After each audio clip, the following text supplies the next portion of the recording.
பழனிசாமின்ற பேருக்கு பக்குவமா சீட்டு எடுத்து பதறாம குடுறா என் சண்முகவடி வேளா.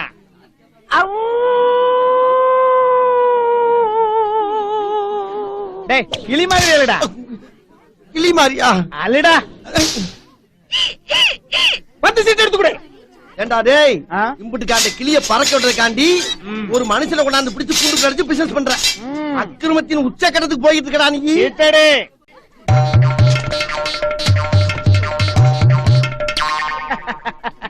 இது நல்ல சீட்டா? இது ஐயா கிட்ட திறந்து காமிக்கலாமா? இதனால ஐயா ஒரு தோசம் போயிருமா? சொன்னப்பல ஓவரா ரீட் அடிக்கிற குடு.